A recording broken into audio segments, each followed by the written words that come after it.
Curiosities. Welcome back to another episode of Midnight Curiosities. I am Curator Raquel. And I'm Curator WarBeauty. Coming at you live from a small farm in Texas today. In Texas, yeah. So how's your week been? Well, it's been interesting.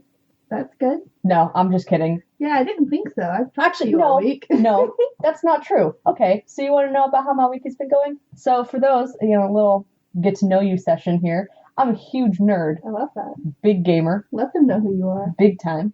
And I've been playing the new World of Warcraft expansion. Yes, you have. And it is Shadowlands, which is really fascinating considering what we do and that we're metaphysical nerds. Right. And actually, from a really interesting standpoint of metaphysics, I really think this expansion got it right.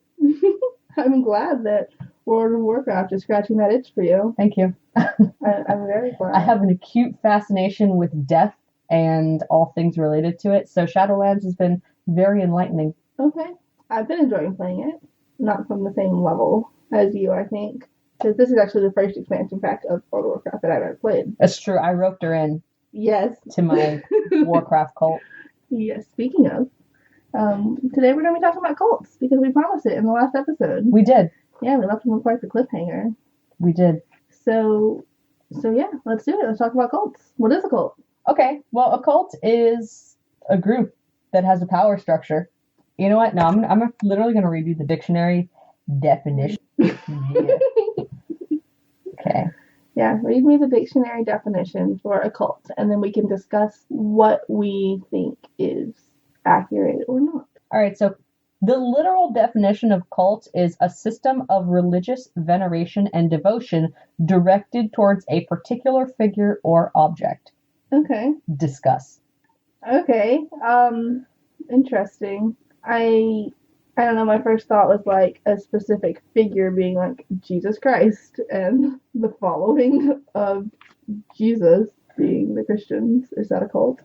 Well, technically. So this is where it's really important to talk about cult in the modern terminology and how we use it versus the literal definition of cult. So okay. Obviously the literal definition is every religion good ever. So how did that like become about of like cult is a different word than religion? Why are there different words if they mean the same thing? That's an excellent question, and that's one I really don't have an answer for you. Because I'm just kind of thinking out loud anyway. I'm not really sure when that switchover happened, but religions all started as cults. Obviously Big Vatican used to call pagan cults. Do you think it matters like how big it is? If it becomes big enough, it becomes a religion? See, yes. Okay. That does matter. Because, man, and I wish I knew, it's been so long since I've really studied this, and I should be better about it, but there is an actual, switchover that happens, and I don't remember when it is, but by its base definition, every religion is a cult. Even the big ones. They're all cults. Okay. Technically. However. So what's the difference between, a cult following and a cult? I suppose that would be a cult following. That's a really good question. Because you hear people say that a lot, right? Yeah, I have a cult following. You say that a lot. I do. Shame. I brought shame on this house. No, so a cult following is, I think it's like an unintended cult. Yeah, I think it just means you have a devoted following. Right. You have something that's similar to a cult following, like a cult mentality, without necessarily being a rigid structure of being a dedicated Sure, you're cult. not a religious figurehead. Right. Yet. Big yet. Okay, so every religion is a cult. Boom, end of podcast. Boom, end of podcasting. No. There you go. Thanks for joining us on Midnight Curiosities. No. We have much more to talk about. If every religion is a cult, then how do you have people that, you have a clear separation, right? There are cult victims, people that fall into cults and I don't know, mass suicide together. And then you have people that aren't in a cult. So there's clearly a defining line of difference between the two. I wonder if that difference is the method of indoctrination. I don't think so, no. So, because a lot of religions don't actively pursue people, whereas cults do. Oh, not true at all, actually. I think that people have such a Hollywood lens, or they wear what I call the Hollywood glasses when it comes to religion and cult and the occult, that they can't actually see things for what they are. So a cult is a power structure. As at the end of the day, it's what it is. It's neither nefarious and it's neither benevolent. It is literally just a power structure. Sure, I agree with that. So whatever the objective of this cult's proprietors are, make the cult benevolent or malicious. Now, we hear in the news a lot about, malicious cults use suicides, murders, the sex cults, the interesting ones. The glamorous ones. Yeah, the glamour ones. The ones that provoke intrigue and mystery. Right, but what people don't talk about is that there are benevolent versions of cults too, and they are religion. So, take Christianity, for example. Curator Raquel and I both grew up Christian, so this will be the easiest for us to identify with, and likely our listeners too, is God, or Elohim, or Yahweh, depending on, kind of where you're at in that Abrahamic spectrum. Sure. He is a benevolent deity. So when you look at the breakdown of cult power structure, he isn't dangling anything in front of us. He isn't promising us glory and all of the riches of the afterlife for his own nefarious purpose and never giving it to us. Right. The intention is for us to work and get those things. So that would be a benevolent cult. Okay. Yeah. So again, that kind of goes without the indoctrination aspect of it. But you are indoctrinated. So indoctrination, again, everyone wears this big Hollywood lens. Indoctrination is a word meaning somebody who gets basically steeped like tea into a mentality or a way of life or a behavior pattern. Right. It is neither malicious nor benevolent. It just is. Okay. It is whatever that lifestyle or group or leader or deity dictates. It's how they dictate. So indoctrination, we think, that's a bad thing. But there are plenty of indoctrinated Christians who are some of the best people in the world. Sure. And indoctrination, typically, especially in religious context, when you're worshiping bigger, greater powers than just some dude in a robe, right? You guys can't see this, but Curator WarBeauty has her hands above her head to demonstrate. I do. I do. But when you're not just worshiping Jim in a robe, sure, and you're worshiping Jared Leto. We'll talk about him later. That image is there. But when you're not doing that, the concept of God is so vast, subjective, and it's subjective. So typically, you're indoctrinated from a young age. That's right. And indoctrination. Let's talk about. Yeah, well, let's talk about indoctrination. Let's talk about indoctrination. So when I was doing the research for this episode, I found a plain as day written out 8-step indoctrination process that cults use. Right, because there is a literal process. Method, yeah. Yes, it is a method. You don't just wake up one day and say, you know what? I think I'm going to be a cult leader. I think I'm going to join a cult. I think I'm going to make a cult. That doesn't happen. It's actually a very gradual process. Right. And even leaders of cults don't wake up one day and say, you know what? Cult time. Cult time, baby. It's cult time. And some... We should have called the podcast Cult Time. Cult time. Join us for our new podcast, Cult Time. So then, real quick, do you want to go through the 8 steps of indoctrination? Yes, please read them, because I don't have my glasses on. Yeah, well, I don't either, but I can see. That's okay. Seeing for free. So step 1 is the recruiter gets the target to say yes to a non-threatening event. That would be something like meeting in public. You just want to get them in the habit of saying yes to easy stuff. Exactly. Right. Yes, you want yes men. Well, yes, exactly. Step 2 is the cult showers attention, praise, gifts on the target. You want to develop they basically want to Pavlov the people into associating like good thoughts with the cult. Right. So you're saying yes to little actions, and this doesn't. So for those listening at home, these 2 steps don't look big. at all. These are very, very tiny little things. And so I think anyone and everyone will fall into. Yes. So I think we're probably going to scare people like, oh my gosh, are we in a cult? Yeah, probably, but don't panic. Amazing. You might not be full both feet in the cult. You might just be halfway into a cult and you don't know it yet. No, I think a lot of people are like both feet into cults. And but like I said, cults are neither malicious nor benevolent. It's just a structure. It's just a power structure. So everybody will fall susceptible to it because it's a very sexy power structure. Sure. And it has a very definite method and means of control. And so the first two ones are yes. So let's say I'm a cult leader, because I am. Oh gosh, oh no, she's not. Okay, all right. This is ripping on my street cred away. But let's say I'm a cult leader and I'm trying to seduce you to join my cult. Okay. Right? This is very calculated. Yeah, you can't just walk up to someone and say, hey, I'm in a cult, join it. Right. So that's what I'm saying. Scares people. People don't just wake up and be like, you know what? Cult sounds really great. It's cult recruitment day. It's called, yeah. that's like step 7. Put an ad out in the newspaper, join my cult. Right, yeah. You don't just wake up and be like, you know what, this sounds fantastic. So it's a really slow, sexy process. So let's say I'm trying to recruit you to my cult. I have to romance you. And I have to basically, I'm gonna hand you something, and you took that thing from me. Well, you also have to have something that I want. That's true. Which is step 3, is dangling the prize in front of the target. The prize could be love, community, knowledge, ascension. Well, so I actually don't even have to get there yet. So we're still on steps 1 and 2. Oh, okay. Girl. You're just taking me out for coffee right now. Yeah. So I've taken you out for coffee right now. And you've said, yeah, I'll go have coffee with you because it's not threatening. Right. It's two chicks going to a Starbucks complaining about the people they work with. Because I work at Starbucks.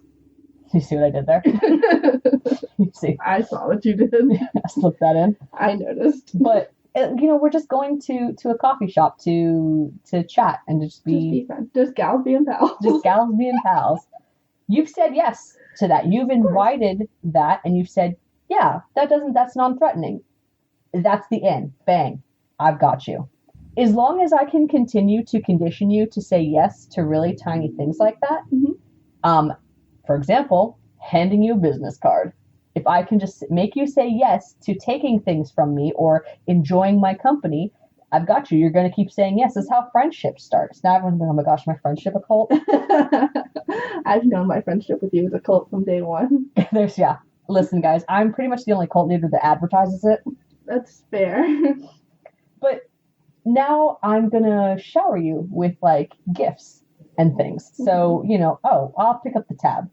Or, I saw this little keychain I thought you might like. Gifts be, compliments or praise? Compliments and praise, too. I think, oh, my gosh, I always love when you wear this outfit. Or, your hair looks so fantastic. That color really suits you. It's controlling, too. You're, manipulating them into, oh, well, if this hairstyle looks good to me, I guess I'll wear this hairstyle some more. Bang. See, now you're starting to now that's a nefarious cult. Now, the people who do that with nefarious intentions will be like, oh, you know what? You know what I do? Okay. I can't believe I'm about to admit this on a podcast. Oh my God, I'm so scared. You should be. I've fallen victim to whatever you're about to say. Yes. Everyone has. And I've only told one other human soul in my life that I've done this. It's a friend of mine. Okay. I'm so scared right now. Curator WarBeauty confession time. Honesty hour. So we joke that I run a cult. I don't, guys. I'm not a cult leader. I'm not a nefarious person. I'm more benevolent, if anything. Who has the time to run a cult? That's what I'm saying. I have to podcast once a week. I don't have time for cults. I have time to talk about them. Oh, perfect. But something that I do, and this is something that a cult leader will do, again, neither good nor bad, just something they will do. It's a lot of qualifiers if you're not saying the thing. Listen. No. Let's say, for example, you really love nature. Okay? And you have a very hippie aesthetic and you love plants and all kinds of stuff. Sure. Well, I have a pair of earrings that are these really beautiful wooden carved leaves. And I know that you like that style. So I will wear them when I'm around you. So that now you associate me with, in very little minute ways, and it's subconscious, you associate me with something you like, and you have a better, more pleasurable experience getting to know me, and you are, I mean, I'm just going to come out and say this, you're a lot more defenseless around me. Sure. So you make it, your walls go down when people do little things like wear earrings that you really like, or Did wear a you do that with hairstyle. me? I do it with everybody. Nah. It's called Neuro-Linguistic Programming. It's literally speaking brain language. So Neuro-Linguistic Programming is brain language, and one of the most classic examples of Neuro-Linguistic Programming is what therapists do.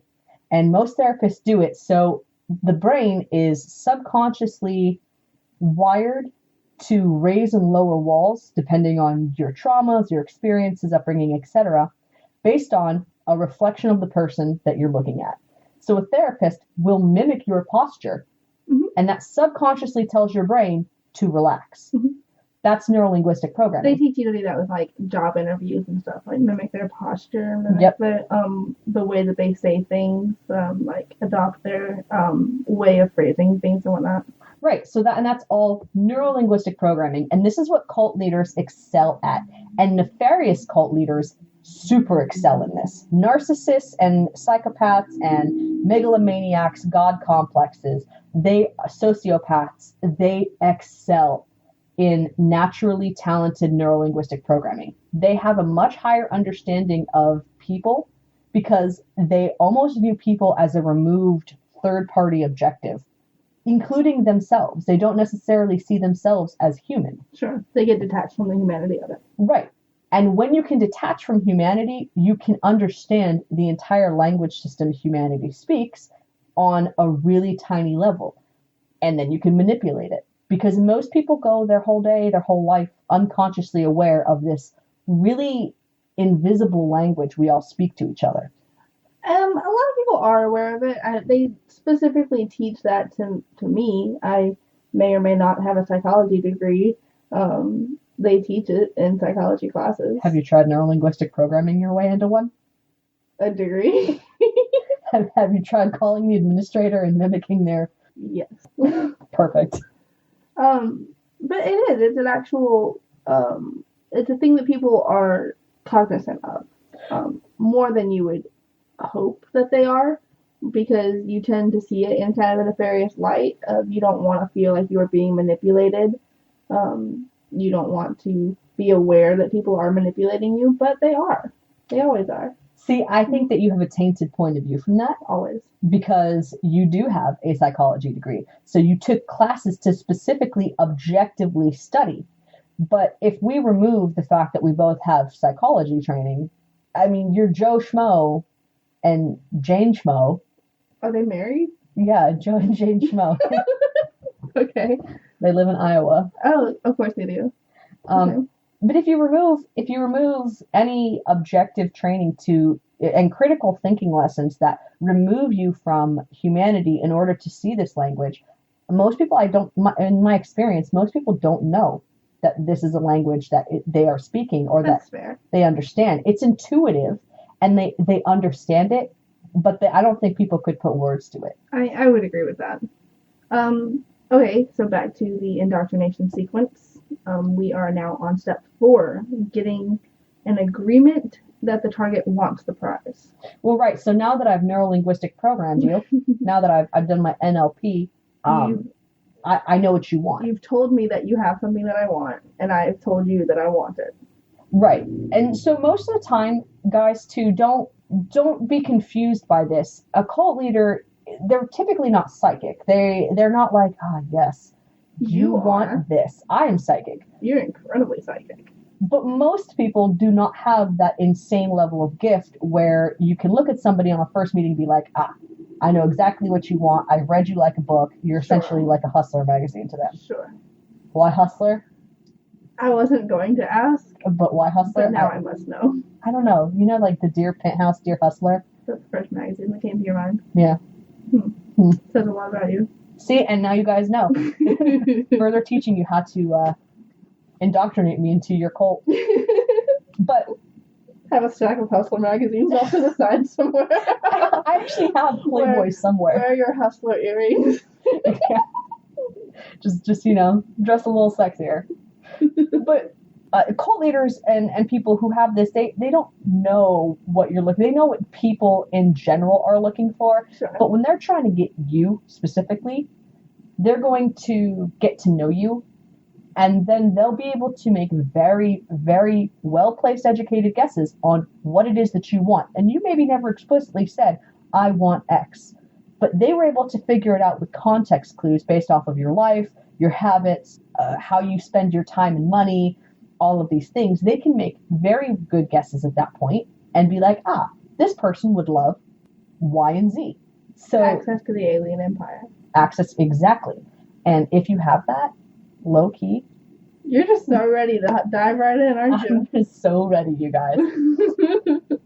But then that person's going to then be like, I have this thing you want.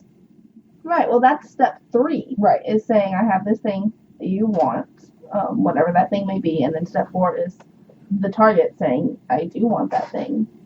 Now that you bring it up, I do want the alien empire very badly. Right. Now that you mentioned it, that actually sounds fantastic. Right. So then we move on to step 5, which is where, for this particular definition, is for a more nefarious intentions of indoctrination. Because step 5 is shutting down any sort of reluctance that the person may have by threatening to withhold the prize. So, also, again, not malevolent. That is put in a malevolent way because that's, again, with a Hollywood lens, we look at that. But when you look at it in terms of, say, Christianity, oh, true. It isn't always a malevolent thing. A cult is a power structure, and power structures exist to control populations. So in Christianity, it's if you don't follow the rules, then you go to hell. Right. You don't get heaven. If you sin, you don't go to heaven.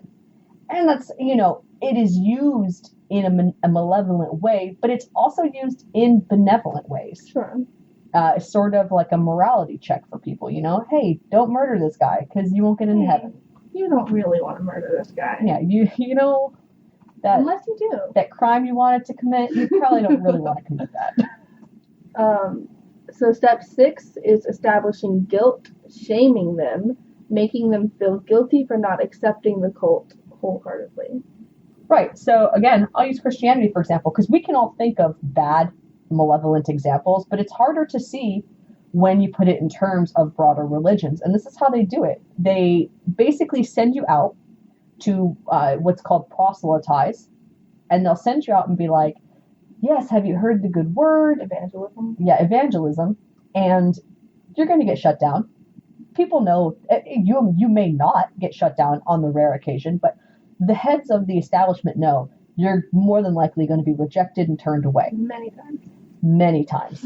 And people don't like rejection. Right. So you are being shamed by the greater community that is not your cult community. You're being shamed by the world for doing this activity, and they are making you feel guilty for your beliefs, which only strengthens your resolve and your belief system. So you turn around and you go cry to the cult. And the cult says, well, we don't shame you for that. That's an acceptable way of thinking here. And in fact, we celebrate you for that. The rest of the world isn't going to celebrate you. We do. That's a big, big, big thing with cults. It's an us versus them mentality. Yes, that's very much what it is. And like I said, it's always used in such a nefarious way and spoken about that in that way, but that isn't always the reality. The reality is actually a lot more gray. Okay. Okay. All right. We're going to talk about this. Okay. It's confession time. Right before we recorded this episode, I made WarBeauty watch. I mentioned last week that my favorite YouTuber is MatPat from Game Theory, and he also has a channel called Film Theory. And when I was trying to explain the process of cult indoctrination, I showed her a video of how 50 Shades of Grey follows that exact process. So that is what she's referring to, making jokes about 50 Shades of Grey in the middle of our good Christian podcast. Our good Christian podcast. Okay, so I am now on step. Get it? Because his name is Christian Grey. Oh, wow. Do you understand why it's so funny? Yes. Okay, I don't actually. Can you explain it to me? Well, because his name is Christian. And we're talking about Christians? And we're talking about Christians. It's the same word. It's like a word play. It is the same word. Yeah. Is he a Christian? He is a Christian. He is, exactly. I hate you. I hate this podcast. Step 7. Behavior is reinforced by reinforcing good behavior and punishing bad behavior. This is called operant conditioning. We discussed this in psychology class. Yeah, so this is, you do good. We're not going to talk about Christian Grey. Well, no, if you do good, you get rewarded. If you do bad, you get punished. The military uses operant conditioning very effectively. A lot of people use operant conditioning. Okay, so because it's unavoidable. It is unavoidable. People use it for literally everything. To train your dog is operant conditioning. Train your child. Train your child. Yeah. Train your husband. Women talk about training their husbands all the time. Operant conditioning. Exactly. Give the sex when he does the good. Take the sex away when he doesn't do the good. That is a thing that women do, apparently. Can't relate. Can't relate. Yeah, operant conditioning comes, I think, with any religion. And so, or anything. I mean, even at work, you operant condition of if you do your job good, you get your paycheck. If you do your job bad, you don't have a job anymore. It's operant conditioning in every single thing that you do. Right. So then step 8 is controlling the target's identity and environment and managing their resources. So this is where it starts to get nefarious. That's the last step. I think we're well into nefarious. Well, no, in the overall, so this is a power structure is neither benevolent nor nefarious. Sure. But this is the most nefarious of them. Right, because the cult wants you to live in this space where they control who you see, who you talk to, right, what you're reading, what access you have to the outer world. Right, and the biggest, most famous example of this is North Korea, followed by China. Elaborate. So in North Korea, this step 8. So, okay, say what you will about the leadership of North Korea. Those guys figured it out. Sure. If you're going to be if you want to control your people, a dictator, that's how you do it. They really figured it out. Okay, so in North Korea, you have Kim Il-sung, who was the first dictator of North Korea after post-Korea War, and he is the dear leader. So obviously this was nefarious, but it's the most famous example of this power structure on a large scale, right, and how effective it really can be. He essentially killed the dissenters. So you were punished with death. But not only you were punished with death, he has a 3-generation policy that he enacted. So your father was punished and your son was punished, right? So don't screw up. Right. So don't screw up. So don't screw up, because he'll kill a 3-generation of people, which makes the generation very young in your country if you're killing off the elders who remember what it was like before you were a dictator. Mm. So you turn around, you have this really insane execution policy, you then lock the borders, and you control what media comes in and out. You control who comes in and out. You control every tiny little aspect of the country. You control what kind of foods they grow, what kind of foods they consume. One thing that's really interesting I didn't know about North Korea is that the populace is encouraged to smoke cannabis because it is cheaper and more easily accessible than healthcare. Than tobacco. They don't smoke tobacco because tobacco is an expensive luxury. Cannabis is not an expensive luxury, so they actually smoke cannabis frequently out there. Oh, interesting. Right, so it's all about controlling your resources, and so that's more into step 8 is Kim Il-sung was able to control an entire country to the point where he then had a young generation of North Koreans who never knew a life outside of the dear leader. Well, 3 generations of dear leaders. Right. That are controlling every tiny aspect. And so that's why the world watches North Korea so heavily, is because this cult mentality is playing out on a global scale. On a world stage, yeah. Right. And a lot of people, you feel bad for the people in North Korea, but most of them have never known anything but that. Most people in a cult don't have a problem with being in a cult. Yeah. And if you take that way of life away from them, especially because they have lived their whole life that way. Right. You take that away from them, and that's traumatizing. Very for much people. so. Very much. And even let's talk about even people coming from a background that isn't that, and you join a cult, like say here in America. If you're in that cult long enough, or if you are deep enough into that cult, good or bad, to be removed from it forcibly is traumatizing. Okay. So, real quick, I wanted to hit on the difference between cult versus occult. Okay. Because I was reading some articles pre-recording to kind of get some topic points, and one of the articles that I read about famous cults, which we'll talk about in a second, had a disclaimer on it that said, for the record, I love cults and all witchy things, and I'm shocked I haven't been in a cult yet. And that really got me thinking, like, why do people make that association between cults and occult, or like witchy things? So a cult, as we know, is a dedication or devotion, power structure, belief system to a deity or some sort of divine being. Occult, the dictionary definition is a belief in like the superstitious, so supernatural. Man, I need to learn how to supernatural and or magical. A supernatural. I don't understand why I can't say supernatural. It's because I don't watch the show. Supernatural. I can't. So the supernatural, mystical, or magical beliefs, practices, or phenomena. Yeah, no, I'm with you. But that's why I think there's a lot of association, is because the occult is that sort of like spooky, mysterious, woo-woo. Okay. Divine. I think it's the mystery. It's the divine. Well, I mean, it's mystery. also the word. Well, right, and the word.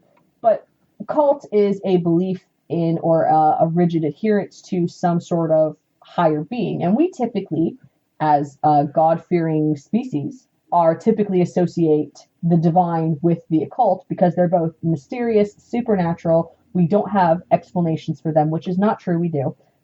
But more on that later. That's literally the point of this podcast. Okay. I'm glad that we clarified that. Do you want to talk about famous cults? Big names? The big ones everyone knows about? Sure. Let's talk about, like, there's two that come to mind. Okay. That are a little bit older, but not super old. There is Jonestown. Okay.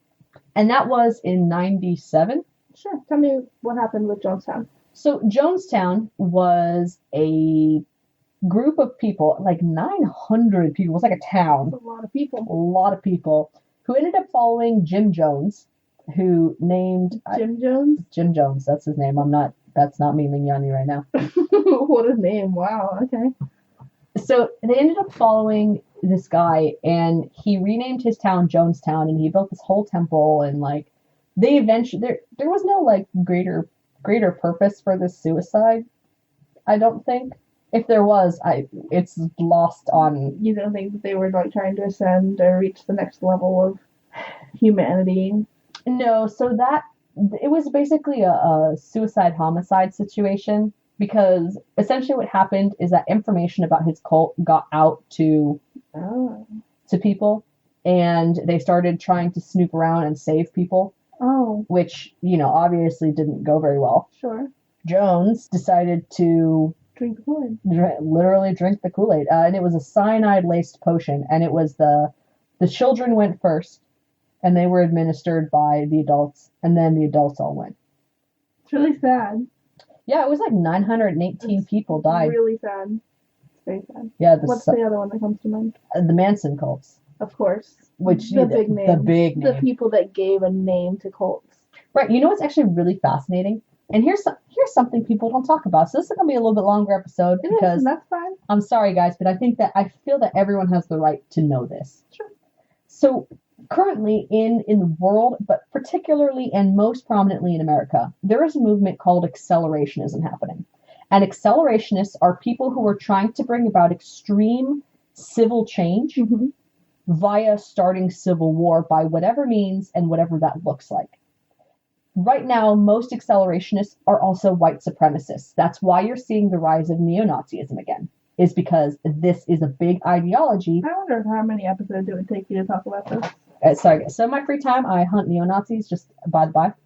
And if you're a neo-Nazi, thank you for listening. I've got your number. I'll be coming for you next. But what's fascinating is what they don't talk about. And I've only seen one article address this, and it was an article by Vox on accelerationism. Vox being a sort of media conglomerate. Yeah.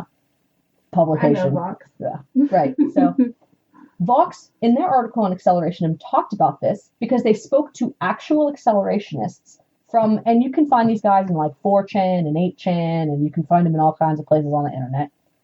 But they actually went and spoke to Manson, who's still alive in prison. And this is something people don't ever talk about, which is fascinating to me. Charles Manson is considered by modern law enforcement to be a sort of expert in cult ideology.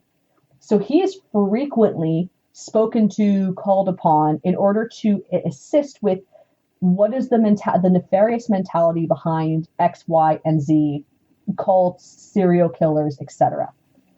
That is fascinating. Well, accelerationists and white supremacists and neo-Nazis have also reached out to him, and he was more than happy to help them.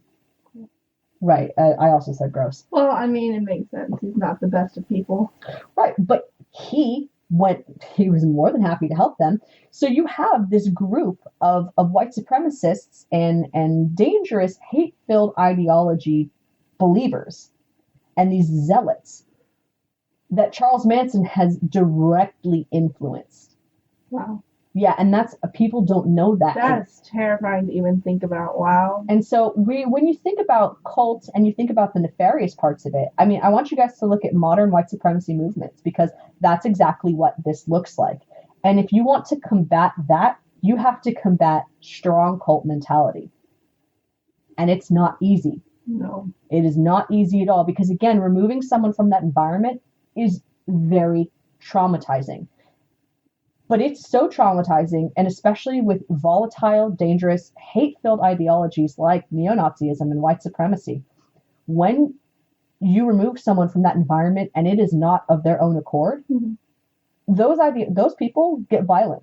And that's how you catatonic. Yeah, they kind of just see red, and they refuse to be ripped from that system that is serving them and is welcoming them into that brotherhood, right, into that family, into that, that together, that community. So Charles Manson directly influenced the modern American terrorism, and that's something I really think people should be talking about. Wow. Because Charles Manson is a genius, you guys. Oh, yeah, absolutely. I mean, nefarious dude, but... I mean, do you want to talk about, like, how his cult went and kind of what his whole thing was? Well, sure. They've been listening to me. Do you know anything about Charles Manson? I know that he did a lot of, like, recruitment, and then once he got people in, he murdered them. That's what I know. Right. I know him more from a serial killer aspect than a cult aspect. We'll talk about the serial killer aspect, because that's like the important aspect here of Charles Manson is the serial killer aspect. Because what easier, better way to get victims than to make a cult? Manson... They would deliver themselves to you if you have a cult. Right. Manson wasn't a thrill of the hunt kind of killer. Mm-hmm. He was a very, he wants the sheep to come to him willingly, and he wants to kill them in the pasture. So I don't know a lot about Manson. I know the name. I know the cult aspect. I know the serial killer aspect, but I don't know specifics about Manson. Well, let's look at the dates for Manson. Manson was like 90s, I think. No. Way earlier. Cut that part out. Now I don't know how stupid I am. So Charles Manson was 60s? a criminal cult leader in the mid-16s. 1600s Jack the Ripper. This confirmed Charles Manson is Jack the Ripper. No, in the mid-1960s. Why So can't you talk today? I don't know. The 60s. Okay, 60s. Right. So 1967, and his cult was called the Manson family. Okay. And they committed a series of 9 murders at 4 locations in 1969. Okay. So there's Charles Manson, there's Jonestown, there's the kind of old school classic ones that we know about. Right. I kind of wanted to hit on some modern ones, and I think a good segue to that is an old one that is still active, surprisingly, which is Heaven's Gate.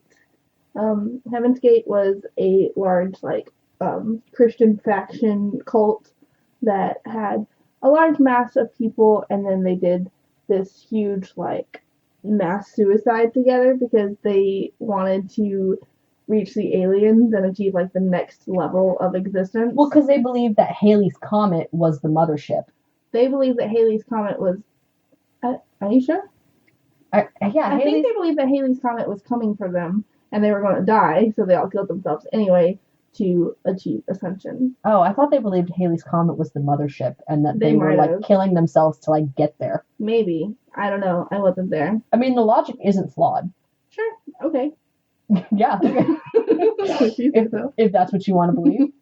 But I mentioned Heaven's Gate because they still have a website currently that is run by 2 active members of Heaven's Gate who I guess missed the comet or something. I don't know. They didn't get picked up this round. They didn't get picked up this time around. I don't know, but that one is originally from the early 80s, 90s. I think the big suicide was in 97. Yeah, that was the 1997. But they are still active today in 2020. So then we can... Everyone immediately goes to Google Heaven's Gate. Good. How to join. Good. Flood their website. Next time Halley's Comet comes around. I mean, if that's what suits you, I'm not going to tell you how to live your life. It's true, we're not cult leaders. So I mentioned last week, if you listened to last week's episode, I talked a bit about Jared Leto. And I need to correct what I said a little bit. Okay. We've done our research because we were so enthralled. So excited by this Jared Leto cult. So we did our research on it. I did do my research. And basically, it's still unclear. But here's what I think is happening. Okay. 30 Seconds to Mars has basically a festival that they host once a year. And they buy this small island called Mars Island, which I think is referred to as the factory. I saw that somewhere, not sure. But they have this island that they go to. And it's just them and their devoted followers. And so you have already what you need for a cult, which is a devoted fan base and a strong, powerful man to lead them. Which would be Jared Leto. He did have a competition. I know last week I said that he just sleeps with them and then they go to a cool 30 Seconds to Mars concert.